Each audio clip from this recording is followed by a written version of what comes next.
Welcome back, everybody, to another exciting episode of Pole Obsession with me, Felix Kane, and the beautiful Elizabeth Domizet. We have a very special guest with us today, the wonderful David, all the way from Italy. Now, I'm going to pass over to you, David, to let us know who you are in the pole industry and what you've done and how amazing you are.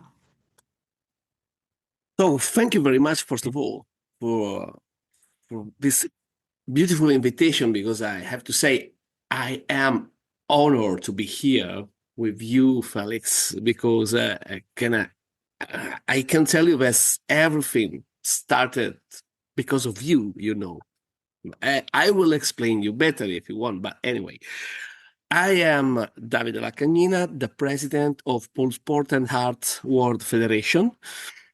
And my role is very, very hard, because I need to my task is to bring this sport, pole and aerial, because right now it's also aerial, to the recognition, to the official recognition.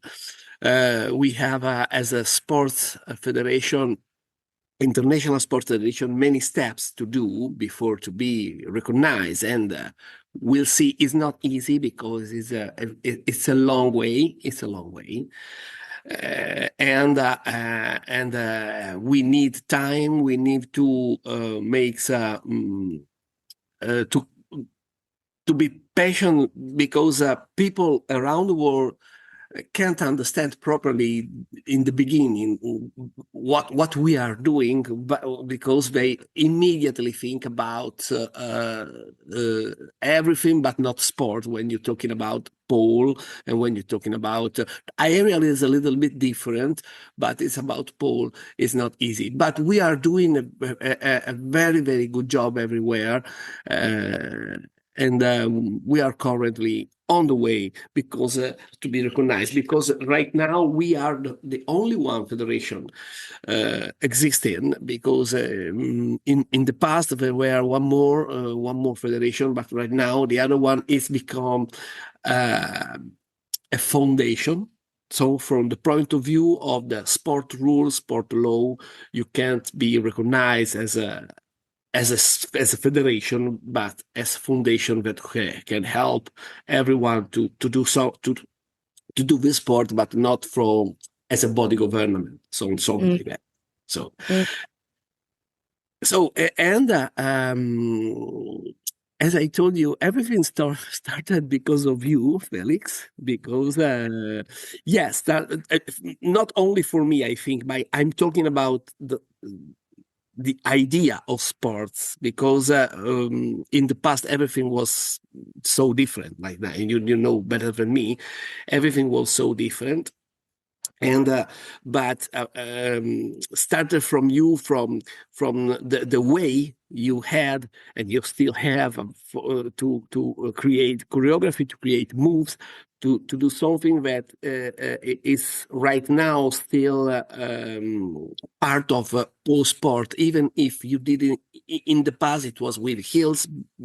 Now it's something that in pole sport don't exist. But anyway, from you started everything, because many moves you invented, but also many your style and your way to create choreography gave not to me only, and to my wife Alessandra Marchetti. You know, she started just because of you. She's and because she saw your video on YouTube, but because I think for the entire community, everything started from that. So, and now we are here. We are trying to go on, to be recognized, and but we are on a very good way to be recognized. It takes such a long time, doesn't it, because I remember there was talks I want to say close to even 20 years ago to have pole recognized as a sport officially. And it there's so many steps, so many things that need to be ticked off. There's this really long list of things, federations and competitions and grading and all sorts of different, very intricate, very I guess, like serious things that need to be marked off. But it was at that time a huge, huge job, and I remember thinking this is like decades away. Like this is going to take a really long time. But that was 20 odd years ago. So I feel like because our sport, our art is so young in terms of like being recognized that it's like you making great progress. And I would assume that being the only person doing it now, it's such a big job.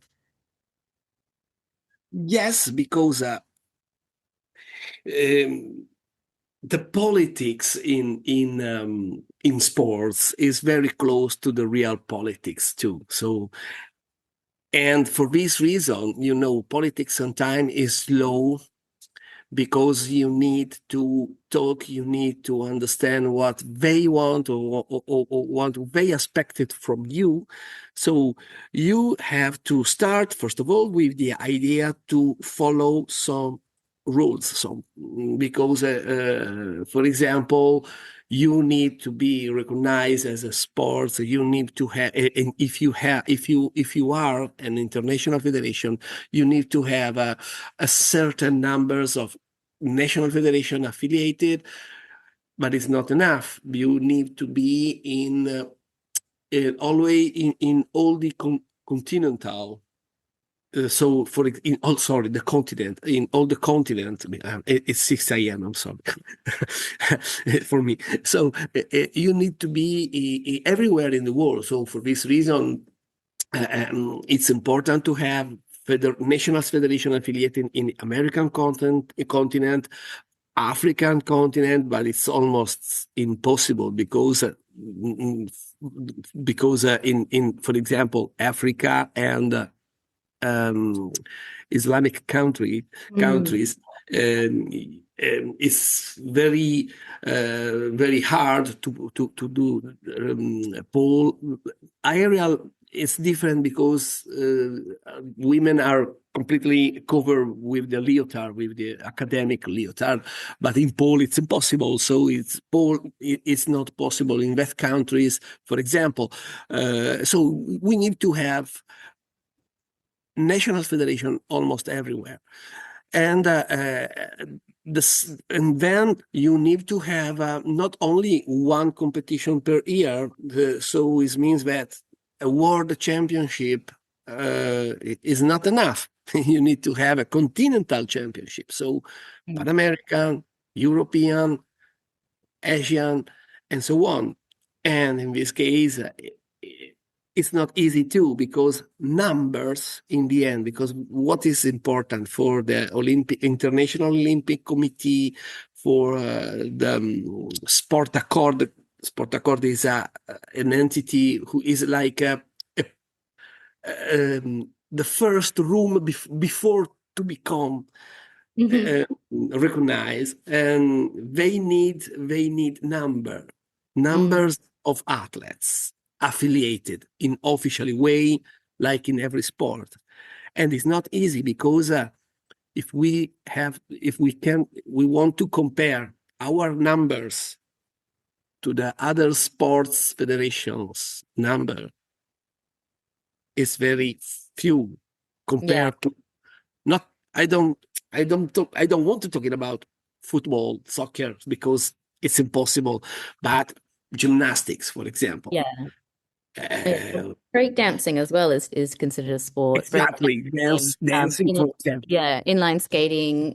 There's lots of like, I guess boutique, not boutique, but like specialist sports that are not quite mainstream, don't have the following as maybe football and these things, but are recognized as sports. And I think it's worth saying like, why is it important to you that pole dancing is recognized as a sport?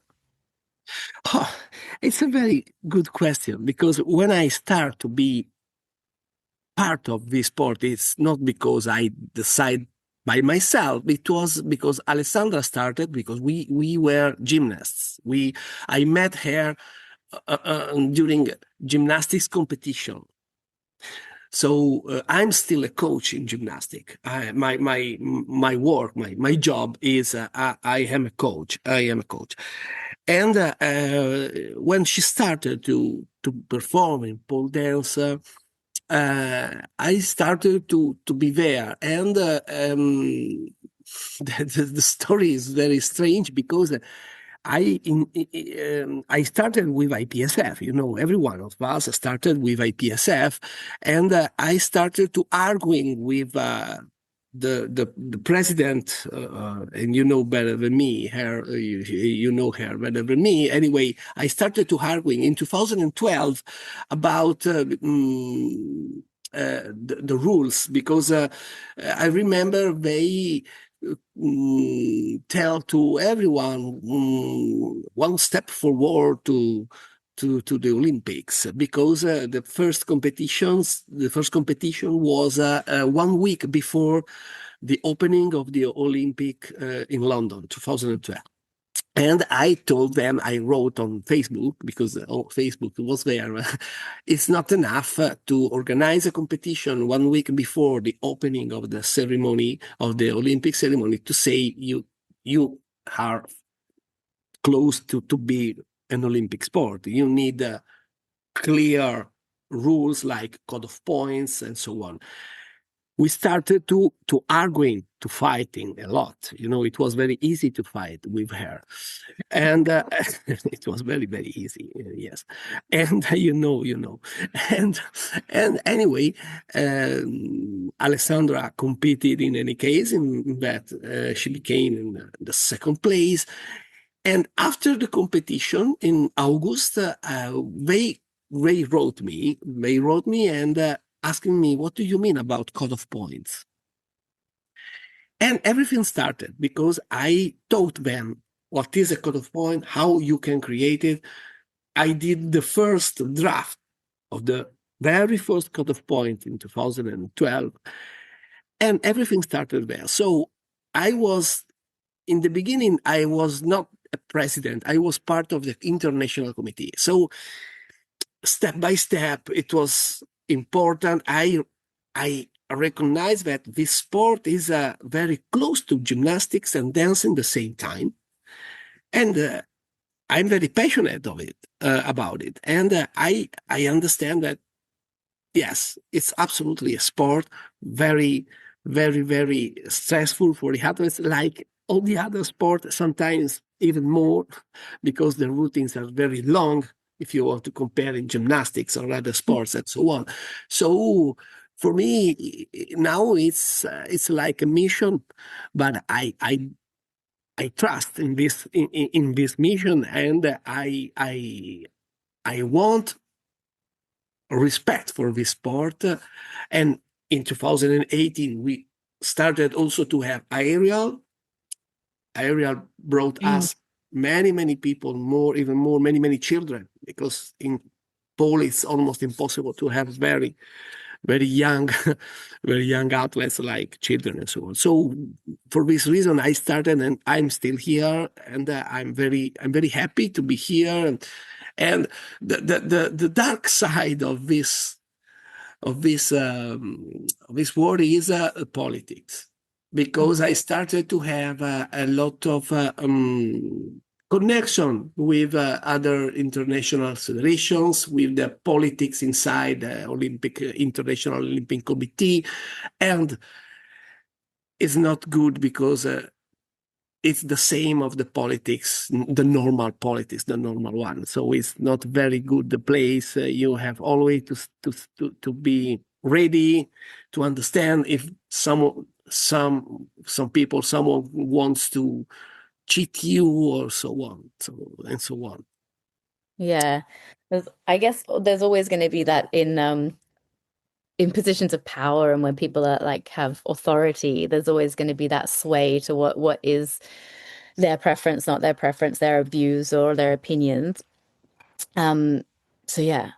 Should we talk about because there was an incident recently that Elle and I sort of were like, oh, this is an interesting topic to talk about. I think objectively, rather than getting into too much into the politics. I think it's impossible to an impossible subject to talk about without talking about politics.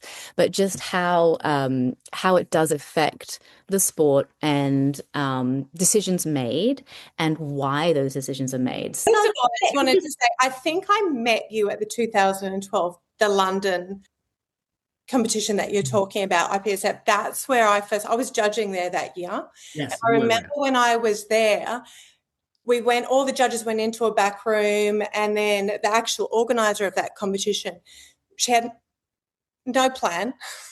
There was absolutely no plan. She sat us all down because it was a big judges brief. There was a lot of us. We came from all around the world for it as well. Like I flew, 20 something hours from Australia for it.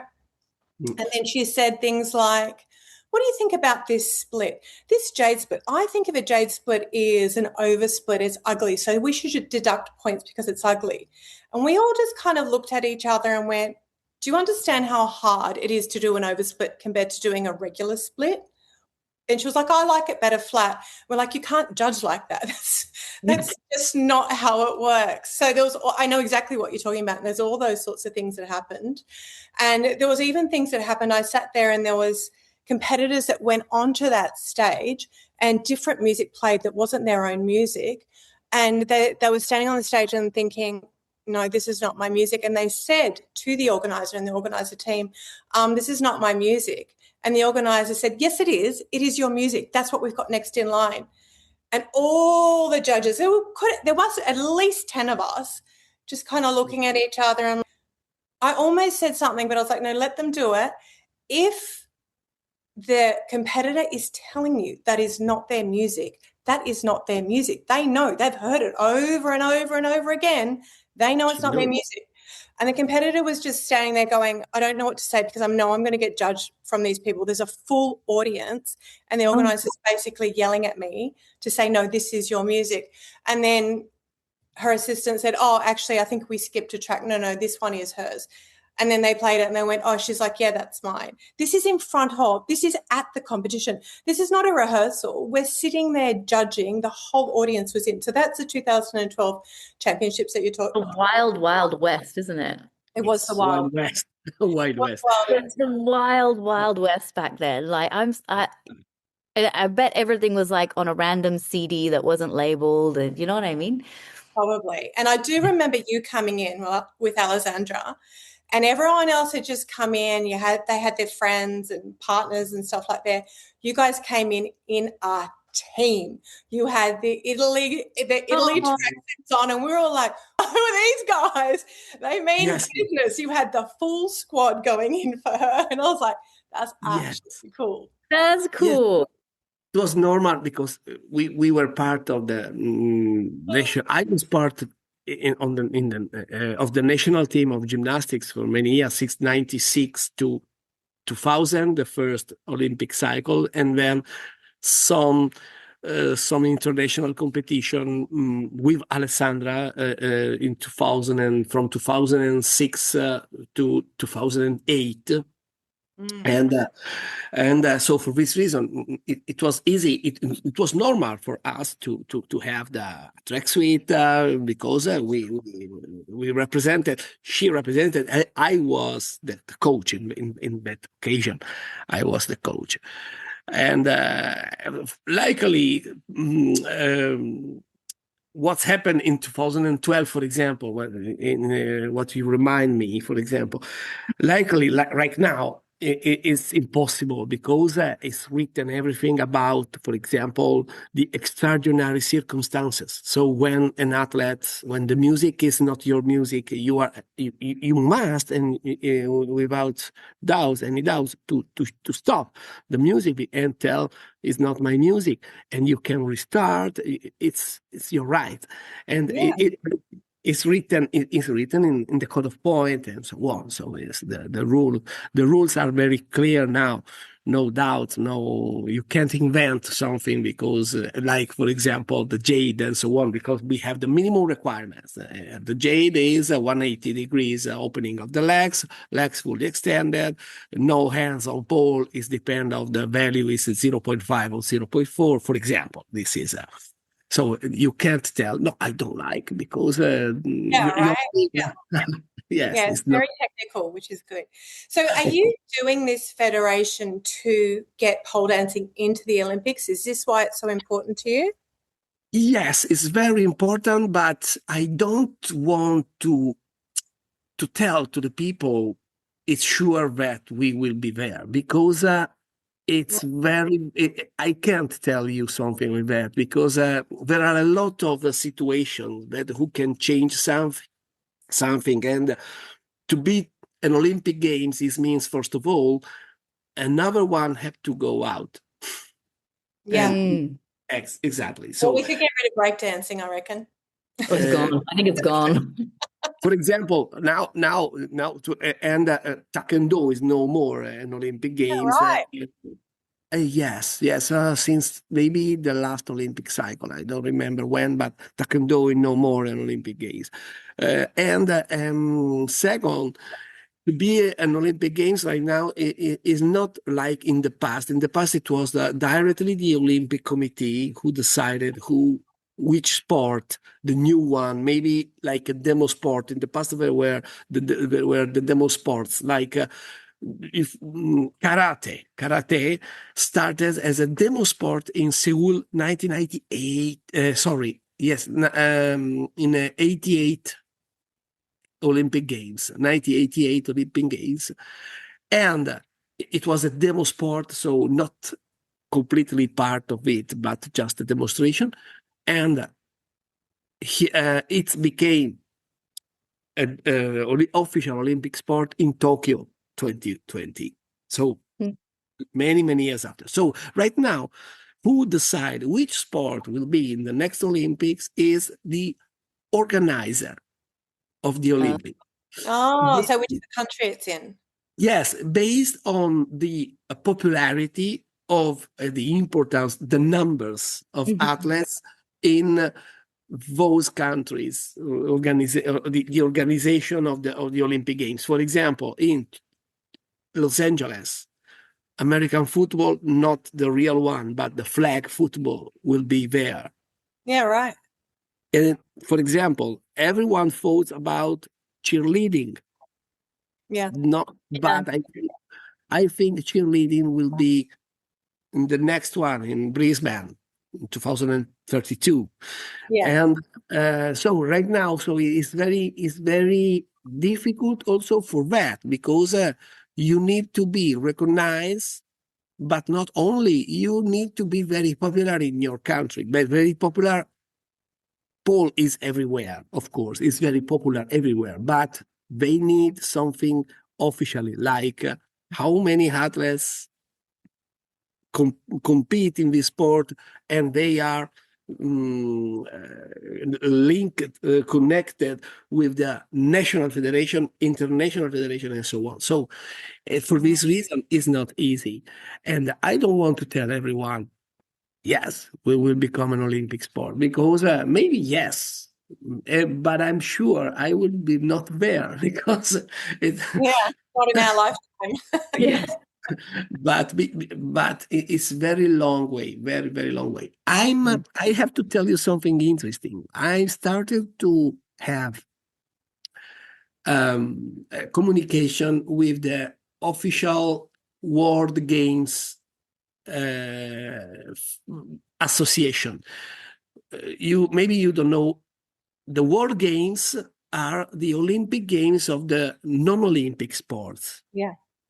And the World Games are organized every 4 years, like the Olympic Games, but the year after the Olympic Games. So, for example, next one is in 2029 in Germany, if I remember well. Yes, and we are starting to talk with them to become a demo sport, in this case, to the next World Games. And this is a step forward to the official recognition and also to the Olympics, because when you start to be in these organizations, in these big multi-sport games, it means that you are under the lights of the International Olympic Committee. So, and this is a very fresh news that you just know now. Yeah. Breaking news, everyone. Very Yeah, exciting. breaking news, yes. And I think as well, it's so important to say for people who like maybe are just stepping into the sport or just starting, like why it is important to lay these foundations now, even if we're not around, like us three are no longer around by the time it gets to where it's going. It's laying the foundations for the future pole dancers so that they have opportunities to work, to compete, to make a career out of pole, where for a lot of us, it's had to be a passion project, right? We're not going to make enough money just from pole because there aren't enough opportunities. But if we can lay these foundations now and we can make it a recognized sport, seen, sponsored, and get all of these opportunities, then it grows our community and our sport exponentially. So even if you have a disagreement to whether it's a sport or an art, it doesn't matter. At the end of the day, moving forward is moving forward, and we can move forward side by side with one person saying it's dance, it's art, it's not a sport, and also this person saying, I agree, but it's also a sport. And when we both work together to move forward, that's how we can create more opportunities in the future and grow our industry for the next generation. Exactly, yes. And this is very important because now I can tell you some example of countries in the past. For example, in India, the Malakabi, the big pole. It's only for men, but since 3 years ago, yes, we have the official national federation there, and they take care about pole and aerial in a very good way. They start to attend the judges training, the coaches training, to understand how to set up everything in the correct way, and not only with the very important for them. The Malakabi, it's part of their cultural their culture, for example. So this is a proof that this sport is growing everywhere. And I have many people who contact me from Muslim countries. They want to create a federation. They ask us how we can create, for example, the correct dress for the women, Muslim women, with maybe some fabric created for not to have a little bit of gripping, like if you use your skin, because we want to take part in the competition everywhere. And you, if you are part of this community, and I started to know many different countries with different culture. I understand, for example, I remember it was very impressive for me. They asked us, okay, if I come to compete there, when I will be on the stage, maybe no video streaming. And I asked her why. Because I am Muslim, I'm forced to use shorts and so on. It's enough that men can be there. Absolutely, I can't tell them to go out, but maybe in an international way, I ask you to close the streaming when I will be on the stage. And you understand that how it's important, sports in mentality, in the religious mentality too, but with some restriction, natural, and I have to absolutely agree, because you have to consider everyone as a unit, and so you have to help everyone. And it's something new, because in gymnastics or in other sports you don't have these problems. But for us, it's not. I don't think it's a problem. It's just you have just to understand and to make to create something better for them, to go on everybody. So this How is do they my. do it though? How do they do it if they're swimmers or gymnasts? Because they don't wear a lot of clothes either. Do they ask for the streaming to stop as well, or do they just not participate? In gymnastics, you mean? Yeah, or swimming, like if they're No, from no, they dress a different leotard in gymnastics. They can dress the rhythmic one. They can dress the academic leotard. So, and in swimming, the same. The same is like a very long is like a bikini costume for swimming, but very long, and they can have everything covered. So we could do that with sticky grip clothing for them. Yeah, we are started. It's not easy to find to start to create a fabric with a kind of gripping, not like of course latex, for example, is too much, but something similar, but over the skin. and You want not it to be the same. and not everywhere, but only, for example, on the hips. And on the legs, in some parts of the legs, not in the different gripping, because otherwise it's too much with, but only some parts of the gripping. That's And, so yeah, I think, and I discovered a new word. A new word, and you know, people everywhere who need something different from their point of view, and you need to understand and to help. I think that's like a very progressive way of thinking, because I think a lot of like the old school way of thinking is just to like, nope, this is the way, and if you can't do it, you can't do it. But like you Exactly. said, yeah, it's not finding a solution, it's just stopping people from doing it. It's good to hear that pole is more progressive than gymnastics right now. Of course, of course. Is it the same for, so that's the women's wearing the like more covered. Is it the same Exactly. for men? Can they wear the performance leotards? Can they wear the small ones? Not yet, but very not yet. Uh, for example, in some competition in the United States, the NCAA, they allowed to stay to have a different leotard, or maybe with torso without anything. But in some competition, regional, for example, no, the very important one. But now there is a fighting between males gymnastics and the international federation about the pants, the shorts one. So because the gymnastics one are very small, okay, Yeah. and some male gymnasts, start to ask why I can't dress something normal, like I don't know, normal long, like basketball.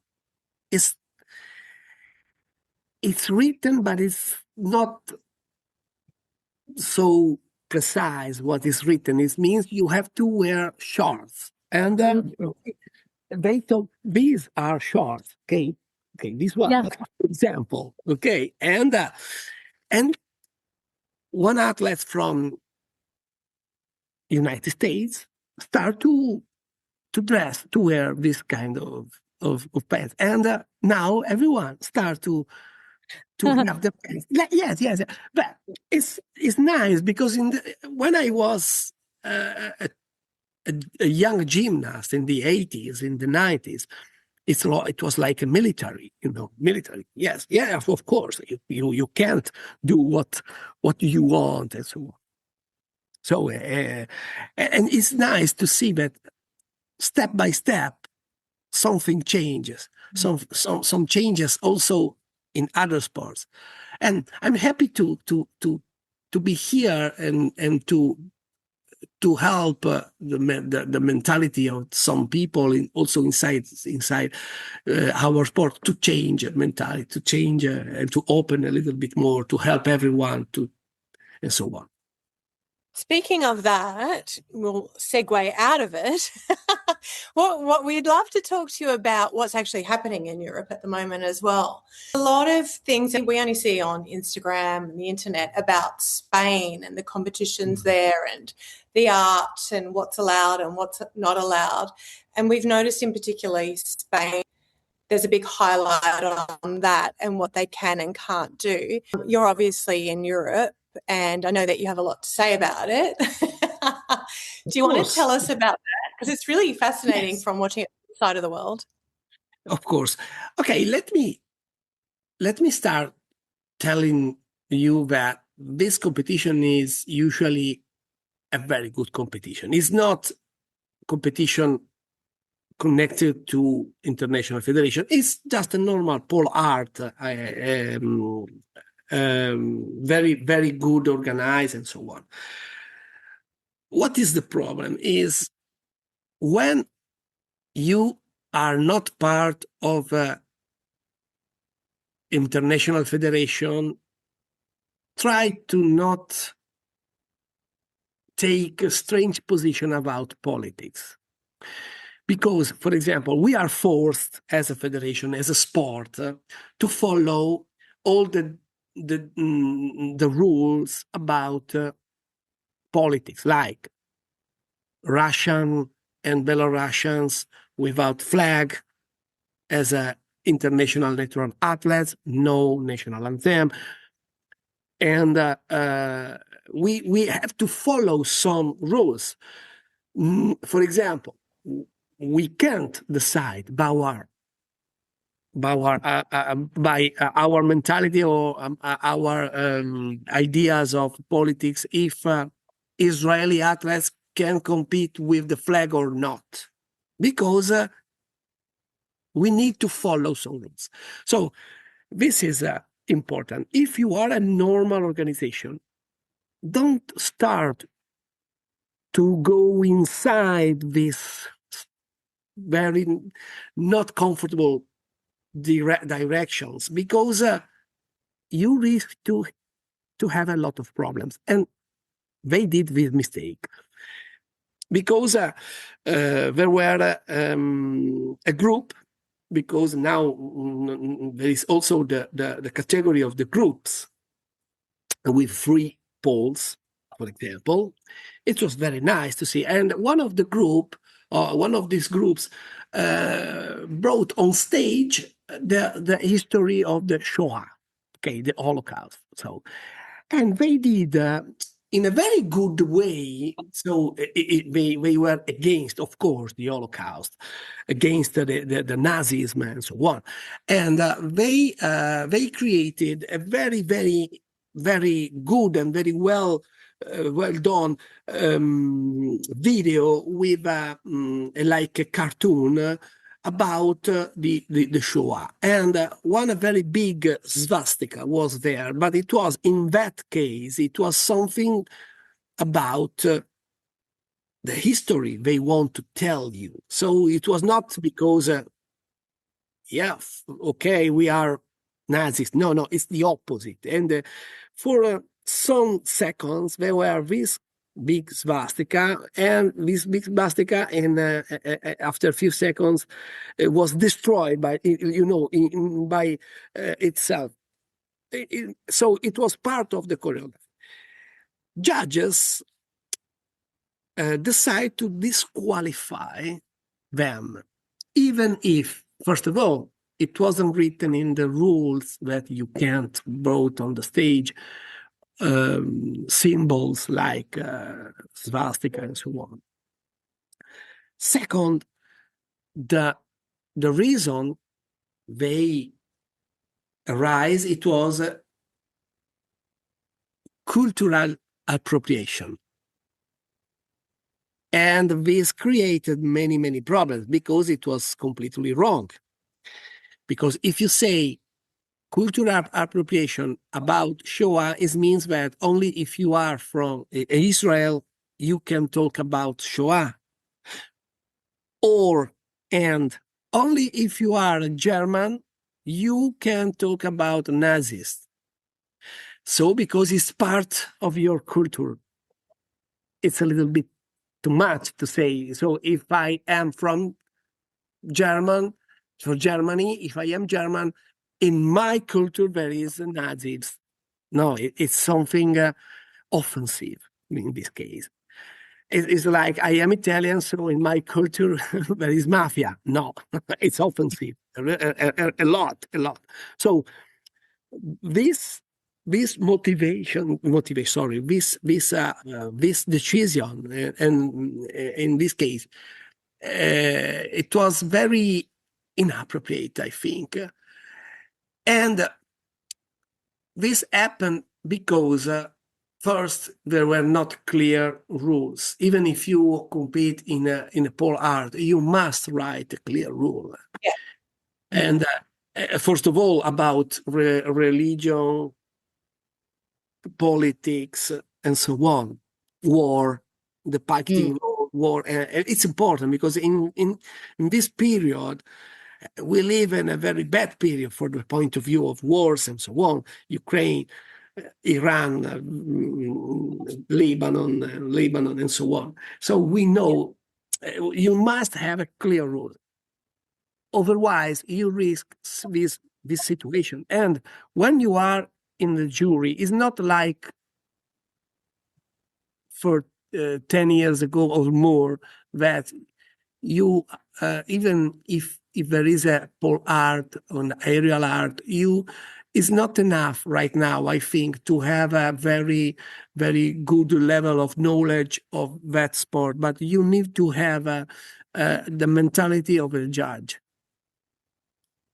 Because everything changed. Everything is changed right now from this point of view. And they were not aware. They didn't know because they thought, okay, it's enough. I have the right knowledge because they were very important athlete or former athletes in pole, but they didn't have the knowledge about how to react in this case, because I agree with you. If you think it's too much to see the swastika, I can understand you, and maybe I agree with you, but you can't, in this case, disqualify. Maybe give a penalty and ask them after, and give them a feedback about it after the competition. You can tell them you risk to be not understood for everyone, so we decide to give you a penalty.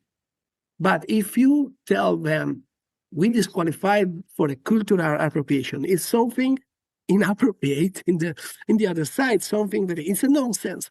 And in this case, you show as a judge to everyone that you are not able to manage this situation, because this situation are not common in pole art without very clear rules. And this is important. So if you are the organizer, you must stay away from the politics and from this situation, create very good rule, very clear. Okay, because in a pole art, we can ask about technique, about everything, about two stuff. You need to write very clear, in a very clear manner on the rule. Politics, so this kind of emblems and so on.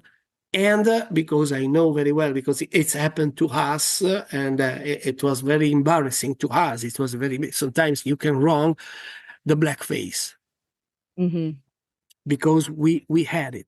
We had it in 2018. So from this mistake, we understand, okay, we need to be clearer in our rules because blackface is offensive and it's something that you can't use on the stage for fun because it's something, and so something not good. So you need to be clear in these ways. And in Europe, there was a lot of discussions, a lot of fighting, a lot of people who were against this group or against the judge. I have to be honest, it was the first time I intervened not as a president but as a Davide, because I didn't understand their decision and I wrote them, no, you're wrong. You need to focus on what they want to show you and maybe to give a penalty and so on.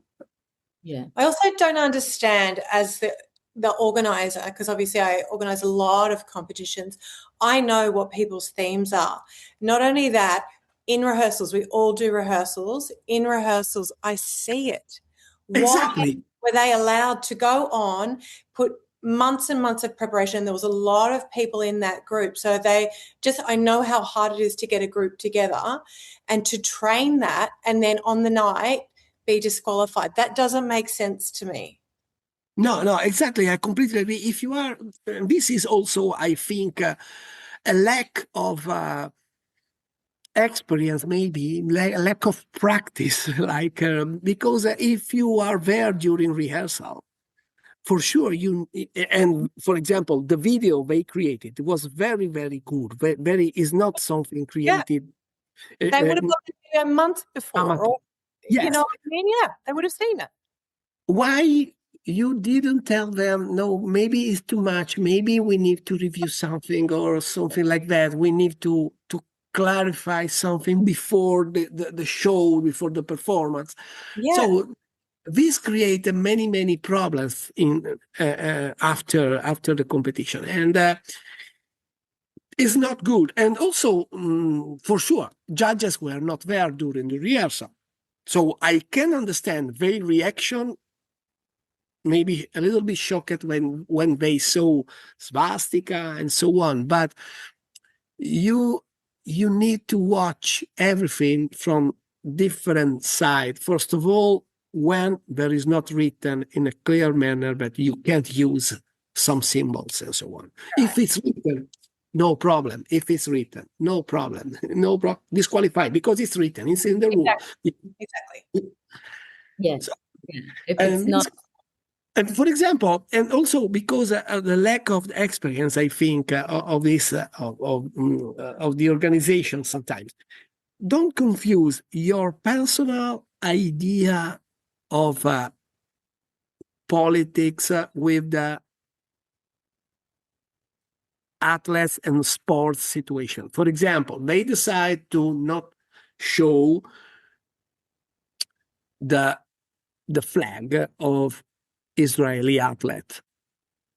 It was because, for sure, they want to save her, because right now is here in the Europe is not very good situation for the Israeli people, because they go everywhere, maybe just in holiday, but some bed and breakfast, hotels, they refuse to host there for the situation with Gaza, the Palestine, and so on.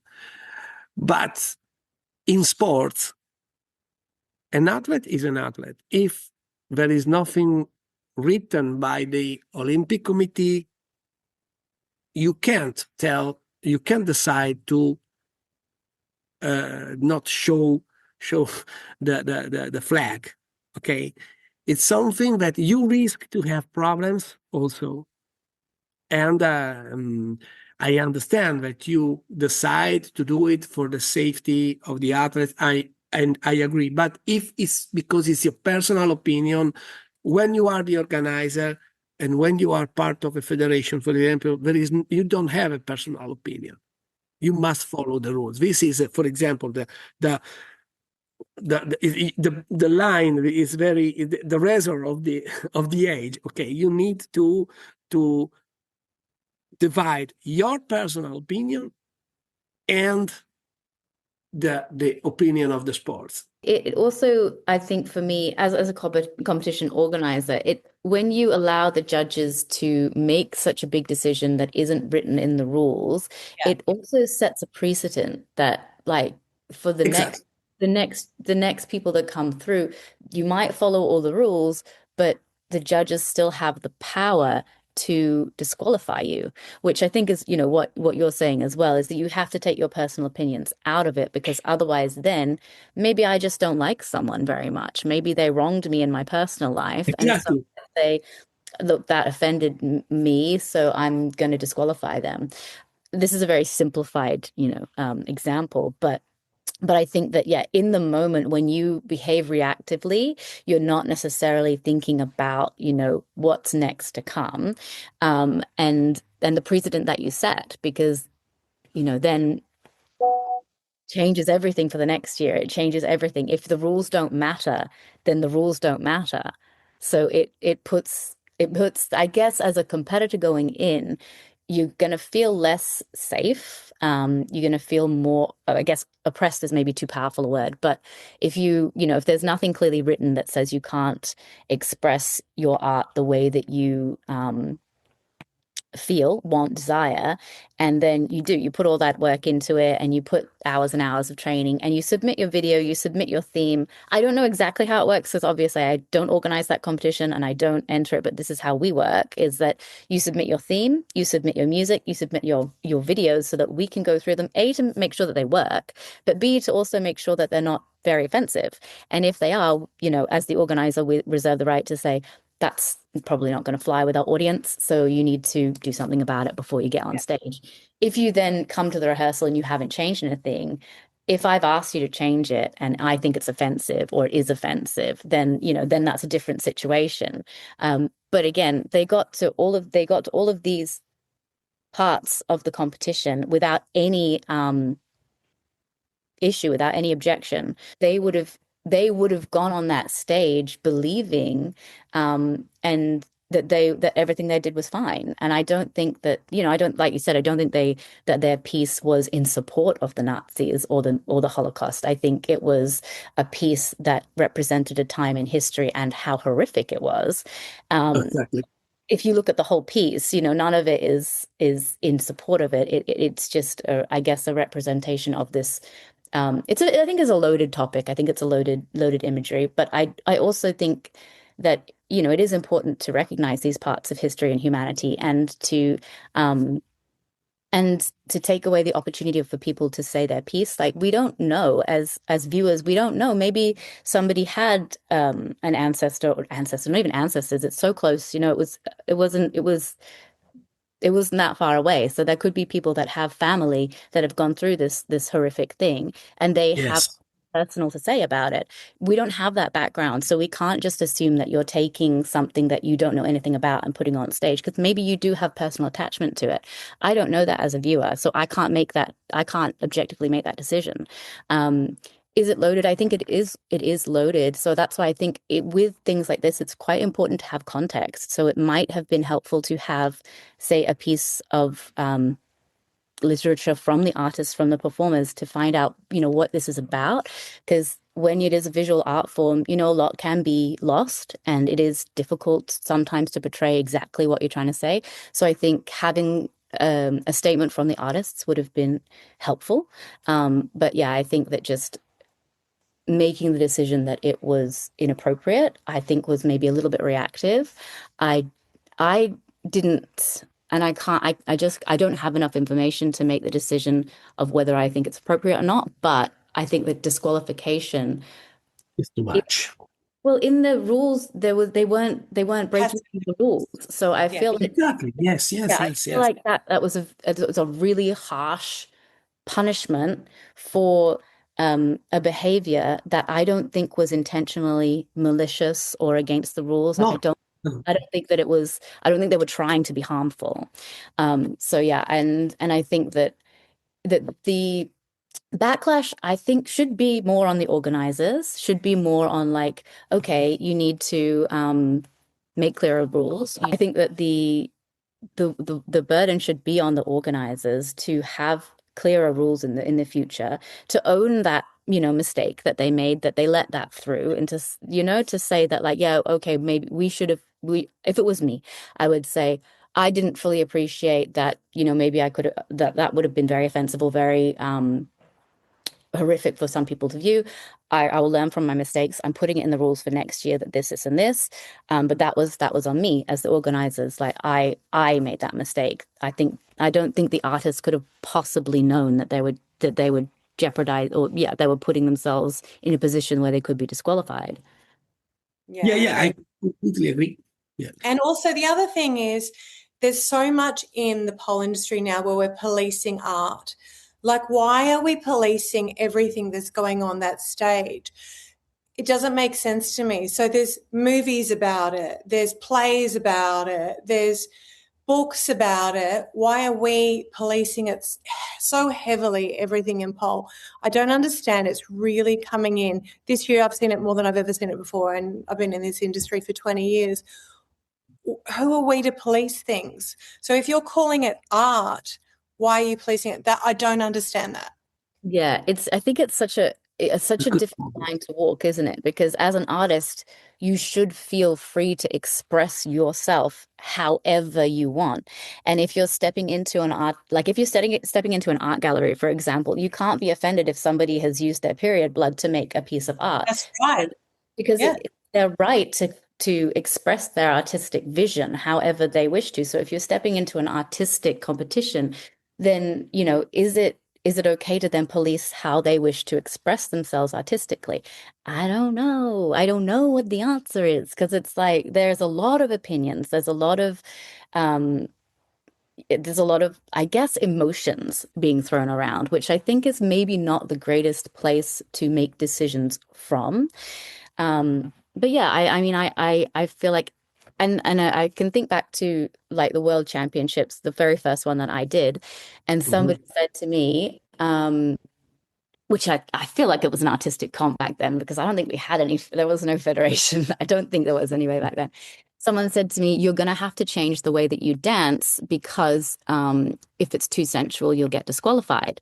And I said, okay, disqualify me then. Like, I went into it knowing, like they said to me, you might get disqualified. And I said, okay, that's fine. I'll get disqualified. Because I wasn't willing to change the way that I danced, but I was willing to get disqualified for it. But I knew that going into it, and I won, guys. I remember I was not there, but I saw the video and it was impressive. Yeah, but when as an organizer you don't emphasize something in your rules, you can't decide by your own, of course. And I can say, for example, to support what you just told, Felix. For example, an organization must have, I think, in the jury at least one of them with a lot of experience in or as a head judge in pole sport. You know why? Because they can understand if written is not written. It's easier for them to manage this situation, because otherwise, if you choose very talented athletes, choreographer on the jury, but without any kind of experience in pole sport, they are not ready to understand how to manage this situation. It's normal. It's not because of them, but because they are not used to manage these situations. So I think it's a mistake that in Spain they need to change next year. That whole Spain, because it's a very, I have to be honest, I have to tell everyone, it's a very nice competition with a very high level of athletes, usually high level of athletes. Yes. And I think this situation, like you say, it is an outlier. It is like it's not a normal experience for them to have. And I think that I do think it's better to talk about it and to get like different opinions and I think just because we disagree with the decision that is made, that doesn't make them our enemies. You know, we can all say, oh, okay, maybe that wasn't the right decision, but next year maybe we can do this and try this and do that and grow. You know, I think it is so fine to do something, disagree, find a way to move forward and put it to bed. You know, it doesn't have to create a war. I think that you can disagree with No, absolutely. and be progressive and you can disagree with the decision and be supportive of the competition, which I think we all are. We all think it's a beautiful competition, but we just disagree with this or decision that was made. There was in Australia pole art as well. And a few years ago now, not too many years ago, but a few years ago now, the person who won it, her routine was about the Holocaust as well. So there was nobody said anything. She won, great. She posted a video everywhere and no one said anything. Now, as far as I'm aware, there was no SWAT sticker in the video. I don't know if that was what was the big thing there, but that's what it was about. And there was no word said about it. Do you know what I'm talking about, Felix? Yeah. It's interesting, isn't it? It's like, I don't know if maybe being in Australia, we're far enough removed that it's not as personal, or if it's just that there wasn't that loaded imagery, or like you say, we're just in a period of time where everybody is really reactive to the themes that people choose for competition. I think it's because they show in Spain swastika and they shown a part of Adolf Hitler, this part of Adolf Hitler in the lead wall, So to show how everything started, okay, to show the craziest of Adolf Hitler and the Holocaust happened for this. And that point was, I think, the problem. Because some people arguing that kind of symbols are not good on the stage during a performance because some people could understand in a bad way and maybe to glorify swastika. I not agree because, first of all, if you went in school in the past, you are aware about Nazism and everything. So I don't think if I show you a swastika during a performance, and swastika is about the history what I creating to understand, to tell my story is part of the story. It's not something that I have to glorify. I think you have you are enough smart to understand the difference. Of course, we live with 1 million of people, and maybe you don't know person per person how the mentality is, but I think in that competition, it was easy to understand. The problem is, I think, and in Australia, I think she didn't with maybe the lead wall or maybe some, I don't know, some videos and showing something directly in a cruel way, in a cruel manner, we can say. But maybe for this reason is different, or maybe it's because right now in Spain. There is a situation very strange from a point of view of politics against the government of Israel, not Israeli, because it's completely different. It's not about anti-Semitism. No, it's nothing. It's about government, the government decisions and so on. So for this reason, in Spain, maybe it was the wrong situation to show something like that, because in Spain there are many people with this mentality against the government of Israel. So everything is like a drum with a lot of mentality inside, and the chaos started about it. And so for this reason, we have a big problem. In Australia, I don't know when there were this performance, but I think it was a little bit different from the point of view. Maybe she didn't show a swastika, or she showed only the Shoah part, not only. They describe everything in the details with the decision of the government of Germany in the 30s, and what create the Shoah. So for this reason, they show also swastika and a part of Adolf Hitler and so on. Yeah. But I think it's the difference is this one. Yeah, only the imagery is very. I think it is very loaded, but I don't know if that is reason enough to not let someone use it if you haven't specified that in the rules. You know, like I just have to keep going back to if you didn't specifically say this wasn't allowed, you don't really have any grounds to stand on to disqualify someone. No, exactly. Exactly.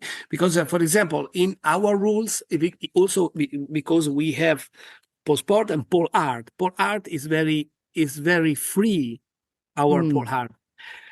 We have some about, of course, you can be naked, but you can't cover your face in black. Yeah. Right. Yeah. Of course, it's written. You can cover your face white, green, yellow, as you want, but not in black. Okay. Yeah. And it's written that everything depicting war, religious theme, politics theme, and so on is forbidden. Yeah. And it can be disqualified, or you can have a penalty of -10 by the head judge. It depends on the situation. But it's very clear for us in pole art also, because we don't want to have this problem. Usually it's also we also have a manual for the head judges about some cases, like you can disqualify if in a pole art an athlete show in the background, in the lead wall, maybe the war is the war with a lot of bombs and so on, because it's not for glorify, but because you are the victim, okay, because you are a victim, so it's different. So we decided to choose every situation, but you need time to do it. It's year per year, mistake by mistake, because you can understand by your mistakes and so on. And I suppose I guess Ella and I've talked about this before, when there is a lot of new competitions coming, because there are so many new competitions year by year by year, you lack that experience, because, you know, how can you have it if you're a new competition? And that's not to say that you shouldn't start a competition because you're not wise enough. But I mean, go in it with your eyes wide open, right? Like you say, like if you make a mistake, you have to own that mistake. Yes. I have to be honest, many competition, the majority understood their mistakes, and year per year they try to be better and better and better. Some competition is the opposite. They don't care. They don't care. They want to, they have their format, and that's all. That's all. We need to go on, and we don't care. And after many years, some important competition, pole art everywhere, started to have problems from the point of view of the numbers of athletes. So not about amateurs or semi-pro and so on, but about the the big names, the champions of the champions. So people, athletes with very talented who started to know, okay, it's better that I don't compete there because they don't change their mentality. Maybe they continues to create problems, but not only from the point of view of the rules or maybe disqualification but also very, very simple and basic rules, like for example, to clean the floor after two or three routines, or maybe to have enough space in the backstage to warm up. So Yeah. these are basic. So I don't need to explain to you. I don't need to tell you something, because it's something that as an organizer, you have to think about it. So after many years, they start to not compete there, to not compete in these competitions. But now there are so many competitions. If you compare in the past, there were the K-Penny competition, the World Polar for Sport and Fitness, the real one, first one, the real one, and pole art in once per year in Finland or Sweden, is depend of the year. IPC, IPC, and stop. I think I don't think no more. So in the past, Anya started that a long time ago. yeah, Yeah, and then she brought it to Australia. I don't know if you remember, it was brought to Australia. I spoke to her. Yeah, I spoke to her about running it. I didn't run it. Somebody else ran it. And then that was it. Kaput. So you are not anymore. I didn't know. But IPC, I still run the Australian Pole Championships. But okay, no, I understand. Okay, now I run understand. IPC was a great competition. it was the best. Yeah, it was the best international competition. And you ran that so well. Yeah, the whole weekend was amazing. I would just judge it every time. I remember I was there too. I was there in 2012 in Hong Kong, and in Singapore in 2013. I was there with Alessandra, yes. But in the past, there were only these three competitions. Then the PSF started, so 4 competitions around the world. Right now, we have so many competition everywhere. And from a point of view, it means that the numbers grow a lot. From others' point of view, it means that it's no more a big show, because I remember IPC, or pole art were big shows, very, very big shows, with the few athletes, very high level. And now it's totally almost the opposite, because we have a lot of amateurs.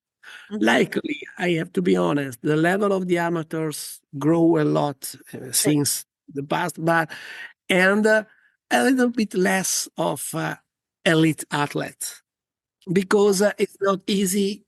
They don't want, for example, about pole sport, I understand it's very stressful for an athlete, because it's a gymnastic routine with a choreography long 4 minutes. So, and for example, I'm talking about POSA competitions. In artistic side is very intense, because we want to see artistic side. It's not workout. Okay, it's not only gymnastics. We want to see a choreography with a rich movements, with the correct way of using the dance style and so on. So for this reason, it's very intense. It's very stressful for an athlete, because she or he needs to be ready about everything, about technique, about dance, choreography, expressions, and so on. So it's very stressful. And I can understand amateurs with different rules, because a little bit easier they go on. They want, and in the future, I hope they will become the new elite athlete. And the elite athlete, maybe they compete once per year about pole sports, and then they want to do something relaxing like pole art, because right now they consider, and this is very strange, because it was the opposite maybe in the beginning, but they consider a pole art like easy and not stressful, because they are free maybe to have hair in different ways, or maybe a different costume from pole sport, and very stressful and very hard, even if they like it, the pole sport, because it's with a lot of rules, and you must be like mentality of gymnastics and something like that. More regulated. More, Yeah. yes. Is Yes. the exotic style popular in Europe as well? Because there's a lot of competitions in Australia. That's very big in Australia. I know, but when I used to teach, when I teach, not teach exotic, but no, sorry. No, I don't think I am very good with the heels. But anyway, anyway, no. When I used to teach in the to the coach a course for pole sport. For example, the different styles. We have a short program for exotic, for example, and we used to teach that. Everything started in Australia, okay? Bobby Studio and so on. So, and we used to teach that many moves came from exotic. Of course, as in Europe, exotic is very, very popular. Some athletes don't want to compete in pole sport because they don't like it's normal, or they prefer to compete only in pole art, but it's the same apparatus. Yes. And if in the future, because we want to be recognized, we need to show that we are a unit, even if you prefer exotic, you prefer pole sport, you prefer pole art, and everyone has her mentality or his mentality about the competition, but we need to stay under the same umbrella for this reason, just for the recognition, also because it's important in the future, because right now it's very bad still to hear, you are the lap dance world champion. So because the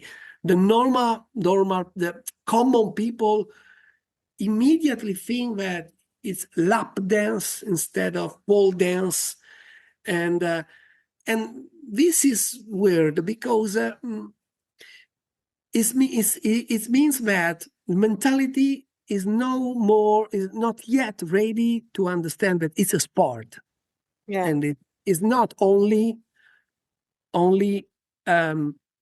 something like related to the nightclub, but and of course in the nightclub it's something different. It's pole, but it's something different. But we need to be ready to stay unit to because we need to be stronger in the future to become a sport recognized.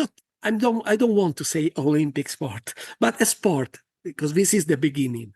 A sport, it means that in the future, when you are recognized as a sport, you can do in the end everything you want. So are you saying if we're recognized as a sport and potentially able to go into world championships or the Olympics, that our sport will be allowed to not only do it in bare feet as a pole sport, but also do it in heels?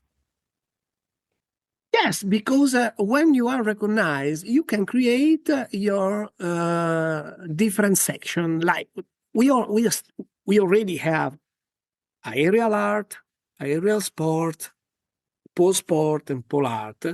Now we are thinking to create with inside that we have many categories, and so on. But inside we can create also a part about a section about exotic. In the beginning, it will be exotic with some clear rules, like not the classic, for example, or some competition are very open, so you can stay on the stage also naked. Of course, as a federation, you can't do like that, but starts with exotic. You have to dress in this way. You can do this one. You can't do the other one. Maybe about dress, but we can. But we need to be recognized, because otherwise, if we start to do this one right now, of course, for the mentality of the Olympic Committee, Sport Accord, and so on, they not agree about it for sure. But right now, if we are recognized, we can. Thank you so much for speaking with us today. It's been so refreshing and enlightening to speak with you and to get sort of your side of things, especially because we are on different sides of the planet. So it's really interesting to hear the different influences on either side, and to I guess connect on that. So thank you so much for talking with us. Thank you. You're very welcome. And until next time, guys, thank you so much for listening to us, and we will see you again on the flip side. Thanks for listening.